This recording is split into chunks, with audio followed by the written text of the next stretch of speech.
Thank you very much for joining me today. I have some important news to present to you and give you an update on what our plans are for the convention in Tampa. There's a lot of good news, and I want to present that because that's what this campaign's been all about. I want to thank all of you for all the support, and especially those individuals who have worked their way through the system, who have become delegates or alternates, and will be representing us at the convention in Tampa. That, of course, is the most important thing we've been doing for these last quite a few months, the last couple of years, matter of fact.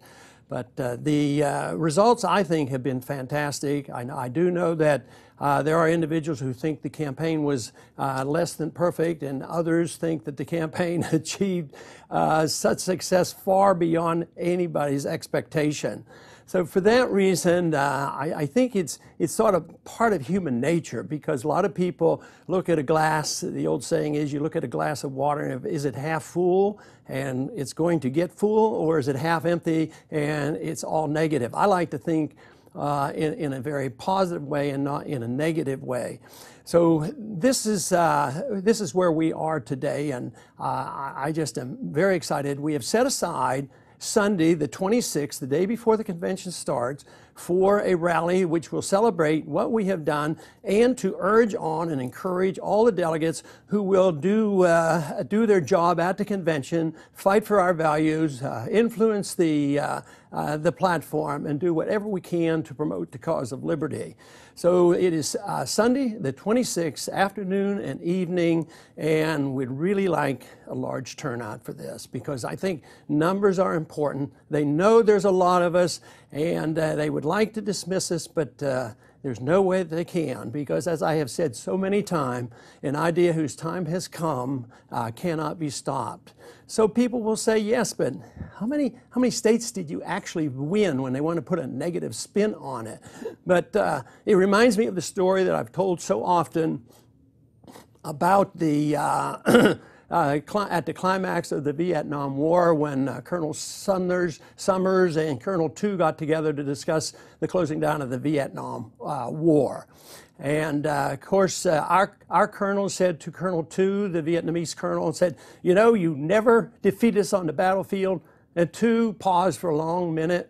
It says, yes, Colonel, you're right, but it was also irrelevant. So not winning every single battle is irrelevant if you can win the war. And the real war is the war of ideas, and that is where we are having our greatest success. In the last several decades, there's been a lot of groundwork laid for the liberty movement, and great progress has been made. And I see I break it up in a personal way, that I got involved in 1973. For the next 34 years, I was talking about this and not making much inroads, but when you compare what has happened in the last 5 years, for various reasons, far over and above what I have done, but what the freedom movement has done, the successes have just been, as far as I'm concerned, magnificent. And this, of course, is what we have to concentrate on. The most important thing, I think, is the awakening of a whole new generation that's excited about these views and are participating. And there's no way it's going to be stopped. Also, there's been the awakening of the remnant who have been sitting and waiting to see if there's any support out there. The remnant, the older generation who have been working on this for a long time and have held things together, not only are they awakening, it's much larger than we ever dreamed of. So there's every reason in the world for us to be very optimistic about what is happening.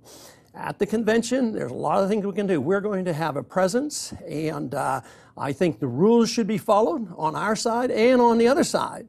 We should not be disruptive, but we should also not be pushed around. And that, to me, is very, very important.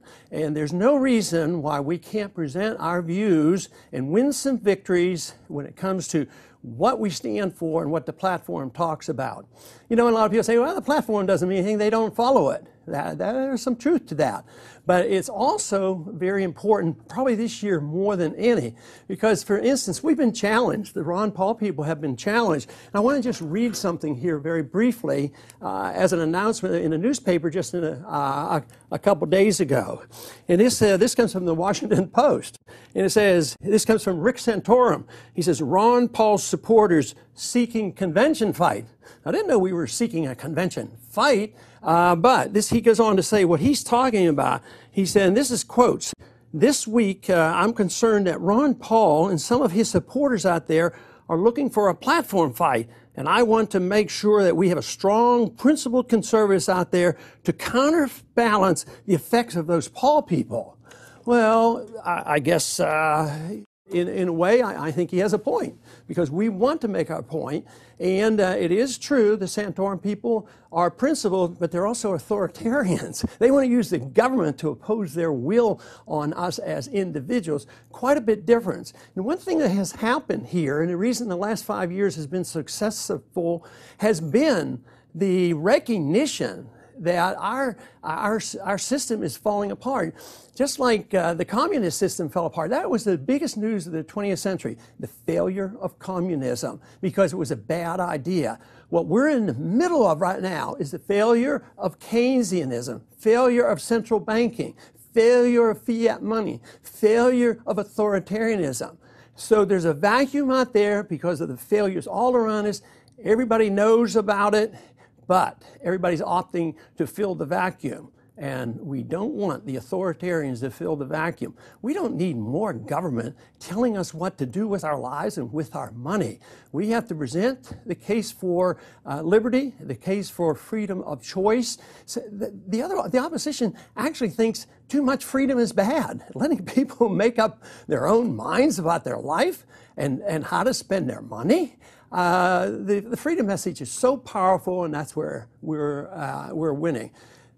It's an idea whose time has come because it's necessary, and the people are recognizing it. Whether it's economic policy or foreign policy and ending these wars and protecting civil liberties, I'll tell you what, there's a tremendous opportunity out there, and we want to fill that vacuum.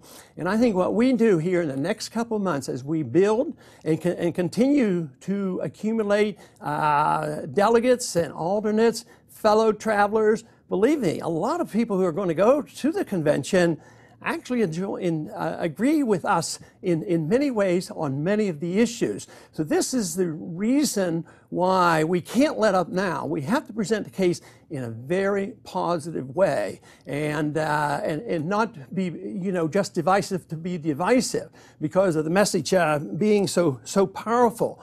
And our delegates are well-versed. They know the philosophy, and we know what the platform ought to say. It should be a different foreign policy, protection of civil liberties, curtailing of executive branch power to go to war and run drone warfares and assassinating American citizens and promoting what's in the NDAA. There's so many things that are crucial.